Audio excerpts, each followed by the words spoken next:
വാളയാർ പരമശിവത്തെ കുറിച്ച് ഇതിൽ കൂടുതൽ എന്തെങ്കിലും ഏട്ടൻ അറിയണോ? വേണ്ട, ഇനി നീ ഒന്നും പറയണ്ട. ഇവിടെ വെച്ചൊരു സീൻ ഉണ്ടാക്കരുത്. അമ്മ ഒന്നും അറിയരുത്. എന്തിനായിരുന്നു ഇതൊക്കെ? ഞങ്ങളുടെയൊക്കെ മുമ്പിലും സാഹചര്യങ്ങൾ അങ്ങനെ. ഇതൊക്കെ എല്ലാ ക്രിമിനൽസിന്റെ ന്യായീകരണങ്ങളാ.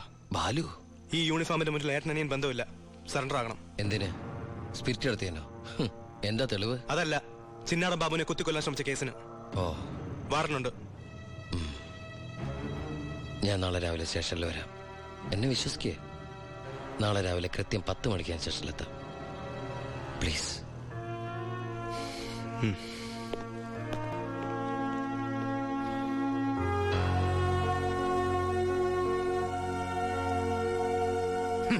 പരമശിവൻ സ്വന്തം ഏട്ടനാണെന്ന് അറിഞ്ഞൂടെ പിടിക്കാനുള്ള ആവേശമൊക്കെ പോയല്ലേ? ആ കള്ള റാസ്കലിന്റെ വാക്ക് കേട്ട് കൈയോടെ അറസ്റ്റ് ചെയ്യാണ്ട് വന്നിരിക്കുന്നു. അവൻ പറഞ്ഞ സമയമൊക്കെ കഴിഞ്ഞു. എടോ, താൻ ഇത്രയ്ക്ക് മണ്ടനായി പോയല്ലോ. ഇത്രയും വലിയൊരു ക്രിമിനൽ പോലീസിന് മുമ്പിൽ തലവെച്ച് കൊടുക്കും തോന്നുന്നുണ്ടോ തനിക്ക്? യൂസ്ലെസ്. തൊപ്പി ഒരു കളഞ്ഞിട്ട് ഇറങ്ങി പോടോ. May I come in sir? Sharp 10 o'clock. സർക്കാർ ക്ലോക്ക് 10 മിനിറ്റ് ഫാസ്റ്റ് ആണല്ലോ. SP സാറിന് ഞാൻ ഇവിടെ പ്രതീക്ഷയില്ല കേട്ടോ.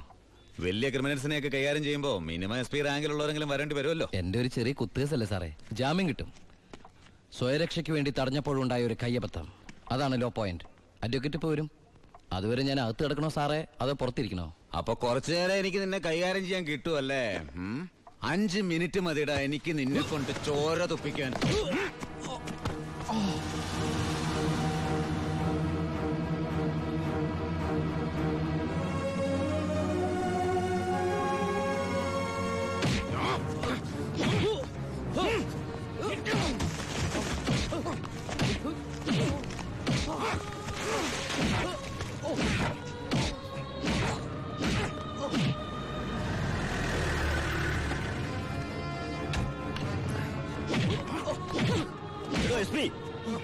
ഇനി അവനെ തൊട്ടുപോകരുത്. പരമശിവത്തിന് കോടതി ജാമ്യം അനുവദിച്ചിട്ടുണ്ട്. ഇതാ ജാമ്യം അനുവദിച്ചിട്ടുള്ള പേപ്പർ. ഇനി ഞാൻ വിട്ടാരോ?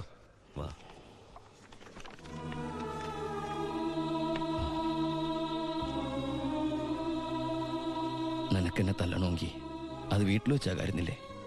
നീ തല്ല എനിക്ക് വേനിക്കില്ലടാ. ഇതിപ്പോ SP സാറിനെ കൊണ്ട് കൊള്ളാം. SI SP കൊണ്ട് തല്ലിക്കുക. ഇവൻ മിടുക്കനാണ് ബായ്, മിടുക്കൻ. ഇവന്റെ അനിയനാണെന്നുള്ള ഒറ്റ കാരണം കൊണ്ടാണ് നീ ഇപ്പൊ ഇങ്ങനെ നീണ്ടു തുറന്നു നിൽക്കുന്നത്. അല്ലെ പണ്ടേ നീയൊക്കെ നടറോട്ടി കിടന്ന ഇടഞ്ഞേനെ. ബായ് ബായ് വാ.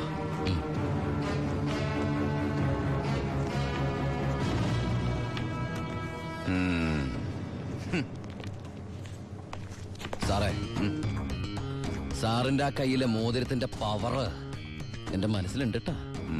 വരട്ടെ സാറേ.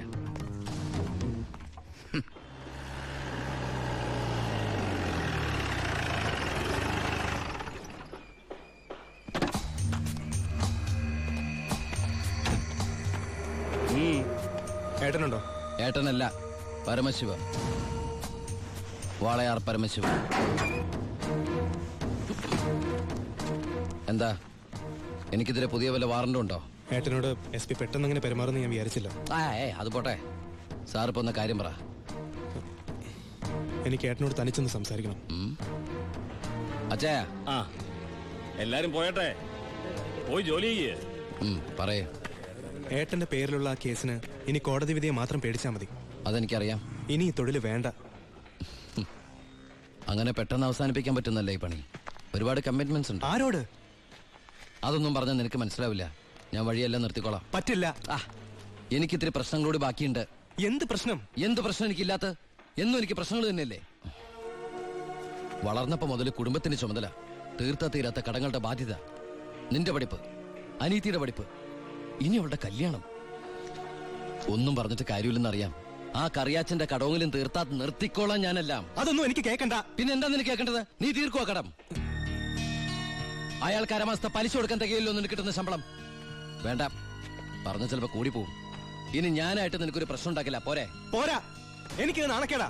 ഡിപ്പാർട്ട്മെന്റ് മുന്നിലും പബ്ലിക്കിന്റെ മുന്നിലും എന്റെ ഏട്ടൻ ഒരു കള്ളനാണെന്ന് പറയുന്നത് എനിക്ക് കുറച്ചില്ല. കുറച്ചില്ലോ?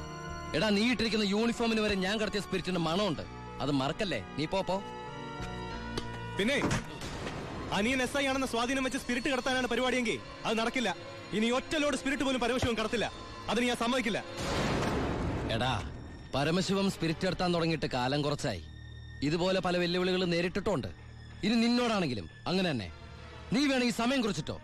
നാളെ രാത്രി കൃത്യം 9-നും 10-നും ഇടയ്ക്ക് വാളയാർ ചെക്ക് പോസ്റ്റിലൂടെ എന്റെ ലോഡുകൾ കടന്നു പോകും. നിനക്ക് തടയാമെങ്കിൽ നീ തടഞ്ഞോ.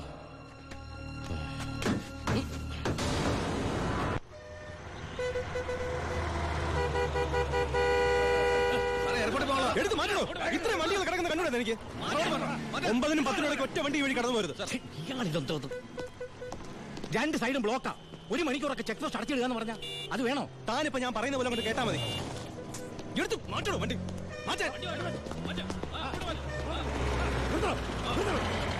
ചേട്ടനും അനിയനും തമ്മിലുള്ള വാശിക്കായി ഈ പ്രഹസനം. കഷ്ടമാണ് സാർ. SP യുടെ ഓർഡർ അനുസരിക്കാതെ പറ്റൂ. സാർ ഒരു കോളുണ്ട്. ആരാടോ? SP ആണ് സാർ. സർ, പാലക്കാട് ചിറ്റൂർ വൻ തീപിടുത്തം. നമ്മുടെ ഫയർഫോഴ്സ് സഫീഷ്യന്റ് അല്ല.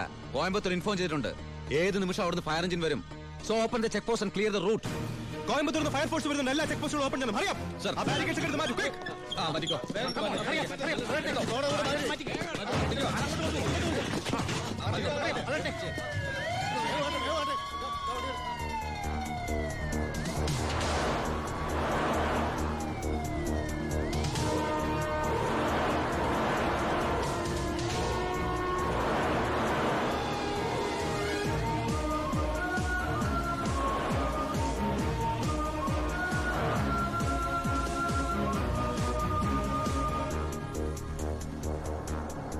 താക്കണോ?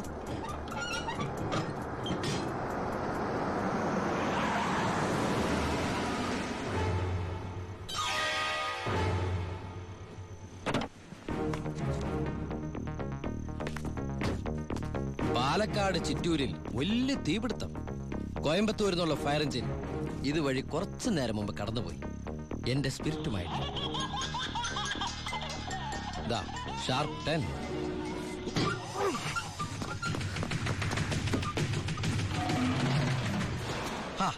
വിഡിത്തം കാണിക്കല്ലേ ബാലി സാറേ. ഫയർ എഞ്ചിന്റെ ഒക്കെ പിന്നാലെ പിടിക്കാൻ നമ്മുടെ ഈ സർക്കാർ ജീപ്പിന് കഴിയോ? വെല്ലുവിളികളാവാം, പക്ഷേ അത് നിന്നേക്കാൾ 4-5 ഓണം കൂടുതലുണ്ടവനോടാവരുത്. വരട്ടെ സബ് ഇൻസ്പെക്ടർ ബാലു ദാമോദർ.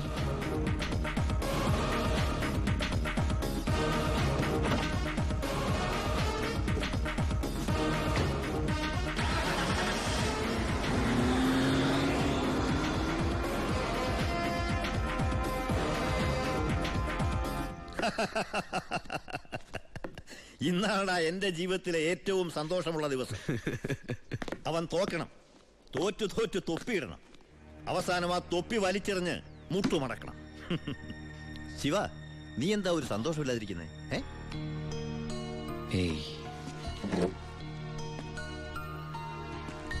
എന്റെ അനിയൻ പഠിച്ച പോലീസ് ഓഫീസർ ആവണം. ആരുടെ മുമ്പിലും തലകുനിക്കാത്ത വലിയ ഓഫീസർ. അതായിരുന്നു എന്റെ ആഗ്രഹം. പക്ഷെ അവൻ എന്റെ മുമ്പിൽ തോറ്റപ്പോ ശരിക്കും ഞാനല്ലേ ബൈ തോറ്റത്. ശിവ, ഓരോ തവണ ഞാൻ അവന്റെ മുമ്പിൽ ജയിക്കുമ്പോഴും എന്റെ മനസ്സ് വിങ്ങായിരുന്നു. ഞാൻ ഈ തൊഴിൽ നിർത്തുകയാണ് ബൈ. ശിവ, നീ ശരിക്കും ആലോചിച്ചിട്ടാണോ ഈ പറയുന്നത്? ശരിക്കും ആലോചിച്ചിട്ടാ. എന്റെ ഈ മുഖം ആരും അറിയരുതെന്ന് ഞാൻ ആഗ്രഹിച്ചിരുന്നു. പക്ഷേ എന്റെ അനിയൻ അറിഞ്ഞു. ഇനി അമ്മ കൂടി അറിഞ്ഞാൽ പിന്നെ എനിക്കത് ആലോചിക്കാൻ കൂടി വയ്യ. അമ്മ അറിയുന്നതിന് മുമ്പ് എല്ലാം അവസാനിപ്പിക്കണം. ഞാൻ നിർത്തുകയാണ് ബായ്. നീ അങ്ങനെ പറഞ്ഞാൽ നീ വന്നതി പിന്നെയാ എന്റെ ഈ ഉയർത്തെഴുന്നേൽപ്പ്. നീ പോയാൽ അപ്പാ ഇയാള് പോണേ പോട്ടെ അപ്പാ. നമുക്കിതൊന്നും ചെയ്യാറിയില്ലേ? ജോണി, ജോണി പറഞ്ഞതാണ് ശരി ബായ്. എന്നെ പോകാൻ അനുവദിക്കണം എന്ന് കരുതി ഒരു ആവശ്യം വന്നാല് ബായുടെ വെളിപ്പുറത്ത് ഞാൻ ഉണ്ടാവും. പിന്നെ കണക്കിൽ കൂടുതൽ കാശ് ഞാൻ എടുത്തിട്ടുണ്ട് എന്റെ ബാധ്യതകൾ തീർക്കാനായിട്ട്. നിന്നോട് ഞാൻ കണക്ക് പറഞ്ഞിട്ടുണ്ടോ ശിവ? കടലിൽ കളഞ്ഞാലും അളന്ന് കളയണമെന്നല്ലേ ബായ്. വരട്ടെ.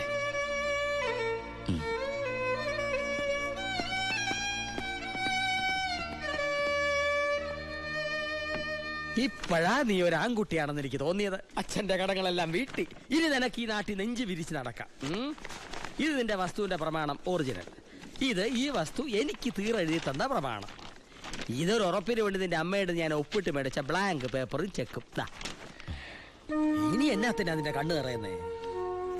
ഇത് തിരിച്ചിട്ടാൻ വേണ്ടി ഞാൻ ഒരുപാട് അനുഭവിച്ചേ. ഇപ്പൊ സന്തോഷമായില്ലയോ? സത്യത്തിൽ നിന്റെ വീടും പറമ്പും എന്റേതാകുമെന്ന് പ്രതീക്ഷിച്ച് എന്റെ ഭാര്യ ശോശാമ്മ സ്വപ്നം കണ്ട് കഴിയായിരുന്നു. സാരമില്ല, ഞാൻ അവളെ പറഞ്ഞ് മനസ്സിലായിക്കൊള്ളാം. ആവശ്യം വരുമ്പോ നീ വീണ്ടും എന്റെ അടുത്ത് വരുമെന്ന്. ഈ എലുമ്പനത്തിന് എന്റെ ബാക്കി നിൽക്കുന്നേ. അന്ന് വന്നപ്പോ പറഞ്ഞില്ലേ ഫ്രണ്ടിൽ കയറി നിൽക്കരുതെന്ന്. അങ്ങോട്ട് മാറിയുന്നേ, ഇത് പണം വെക്കുന്ന സേഫാ. അയ്യോ, കുറച്ച് നേരത്തെ പറയായിരുന്നില്ലേ?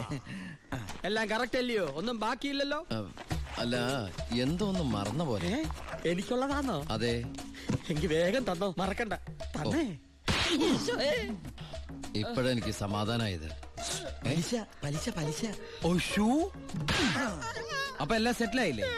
അല്ല, കറിയാച്ചിന് ഞാൻ തന്നത് തിരിച്ചു തരാൻ തോന്നുന്നുണ്ടോ? ഇല്ല, വാങ്ങിച്ചേ ശീലമുള്ളൂ, കൊടുത്ത് ശീലമില്ല. അപ്പൊ എല്ലാം പറഞ്ഞ പോലെ നമുക്ക് പിന്നെ കാണാം. ഇങ്ങനെ കാണാനാണ് ഇനി കാണണമെന്നില്ല. അതൊക്കെ അറിയാച്ചാ. ഇതെന്നാ ചുമ്മാ ഒരു രസത്തിന് രണ്ടടിച്ച ഒന്ന് ഫ്രീ. ഇവിടെ നടന്നത് പുറത്താരോടും പറയണ്ട. പലിശ തവണകളായിട്ട് അടച്ചു തീർക്കേണ്ടവർ ഇതുപോലെ അടിച്ചു തീർക്കും. ഇന്നത്തെ ഇൻട്രസ്റ്റ് എല്ലാം പോയി. തിരുവനന്തപുരത്ത് നിന്ന് വാളയാർ വരെ ഒരു ദിവസത്തെ യാത്രയാ. എന്നാലും വരാതിരിക്കാൻ പറ്റുമോ? പ്രത്യേകിച്ച് ഉണ്ണി വന്നു എന്നറിഞ്ഞപ്പോ. ഇനി കാര്യങ്ങളൊക്കെ തീരുമാനിച്ച് ആ ചടങ്ങ് അങ്ങ് നടത്തണം. അതെ അതെ, കല്യാണം കഴിക്കാതെ ചെറുക്കന് പെണ്ണ് ഒരു വീട്ടിൽ താമസിക്കാന്ന് പറഞ്ഞ നാണക്കേടല്ലേ? അല്ല, ദുബായ്ക്കാരനെന്തിയെ? അത്യാവശ്യമായിട്ട് ആരെയോ കാണാൻ പോയിരിക്കുക. വരും. ഓ, ചെറുക്കനെ കുറിച്ച് എന്റെ ബന്ധുവീട്ടുകാരൊക്കെ അന്വേഷിക്കുന്നുണ്ട്. ഞാൻ പറഞ്ഞു വരുമ്പോ ഒരു ഫോട്ടോ കൊണ്ടുവരാന്ന്. അതിനെന്താ, ഇവിടെ എത്ര ഫോട്ടോ വേണമെങ്കിലും ഉണ്ട്. ഞാൻ എടുത്തോണ്ട് വരാം.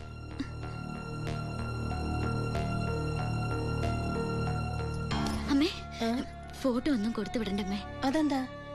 ചെറിയമ്മ ഓരോ കുറ്റവും കുറവൊക്കെ പറഞ്ഞു തുടങ്ങിയ. ഓഹോ, എനിക്ക് വേണ്ട, കൊടുക്കണ്ട. എന്റെ ഉണ്ണിയന്റെ ഫോട്ടോ. ഇത് പരമശിവല്ലേ? പരമശിവോ? ഇതെന്റെ ഉണ്ണിയേട്ടനാ. 4 കൊല്ലം സെൻട്രൽ ജയിലിൽ കിടന്ന പരമശിവത്തെ എനിക്കറിയില്ലേ? വെറുതെ അല്ല 10 കാശ് സീതനം വേണ്ടെന്ന് പറഞ്ഞ് ഗോപിയെ പിടിച്ചവിടെ നിർത്തിയത്. കൊലയാളിക്ക് വേറെ ആര് പെണ്ണു കൊടുക്കാനാ? ഇത് ദിവാകരൻ ഉദ്ദേശിക്കുന്ന ആളല്ല. അതെ, വീട്ടിൽ കയറി വന്ന് എന്റെ ഉണ്ണിയെ കുറിച്ച് അനാവശ്യം പറഞ്ഞാലുണ്ടല്ലോ. തർക്കിക്കണ്ടമ്മേ. ശരിയാ മോനെ, ദുബായിന്നും പറഞ്ഞ് നമ്മളെയൊക്കെ പറഞ്ഞ് പറ്റിക്കായിരുന്നമ്മേ ഏട്ടൻ. അയ്യോ,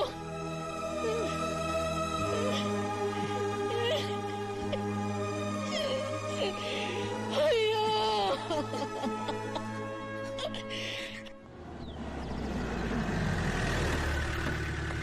അമ്മേ, അമ്മേ, ഇതെടുക്ക.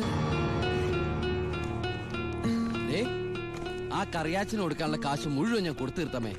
ഇനി എന്റെ അമ്മയുടെ പേരിൽ ഒരു ബാധ്യതയില്ല. ദാ നമ്മുടെ തറവാടിന്റെ ആധാരം കണ്ട. എന്താ ഭാരതിയമ്മയ്ക്ക് സന്തോഷായില്ലേ? നീയാണോടാ പരമശിവം?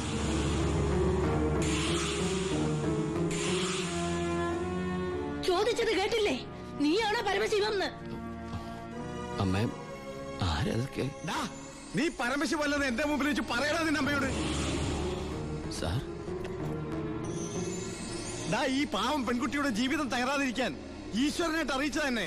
അമ്മേ, അമ്മ കരുതുന്ന പോലെ ഒന്നും ഞാൻ അമ്മ എല്ലാം ഞാൻ അവസാനിപ്പിച്ചു. ഇനി ഒരു തെറ്റ് ഞാൻ ചെയ്യില്ല. വേണ്ട, എനിക്കൊന്നും കേൾക്കണ്ട. നിന്നെ പോലൊരു മകനെ എനിക്ക് വേണ്ട. നിന്നെ കാണുന്നത് തന്നെ എനിക്ക് പേടിയാ.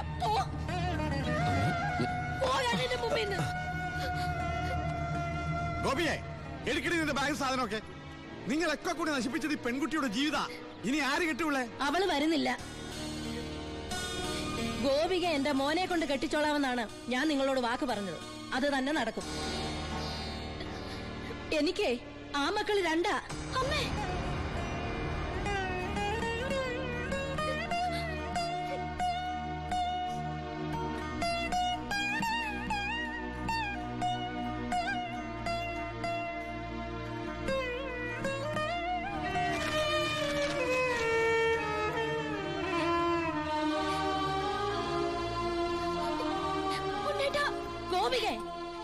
ഇല്ലമ്മേ, ഇങ്ങനൊരു കല്യാണത്തിന് ഞാനും കൂടി സമ്മതിക്കണ്ടേ? നിങ്ങളൊക്കെ കരുതുന്ന പോലെ ഉണ്ണിയേട്ടൻ എന്നെ ചതിച്ചിട്ടില്ല. എല്ലാം എല്ലാം എനിക്കറിയായിരുന്നു. നിങ്ങൾക്കൊക്കെ വേണ്ടിയ ഉണ്ണിയേട്ടൻ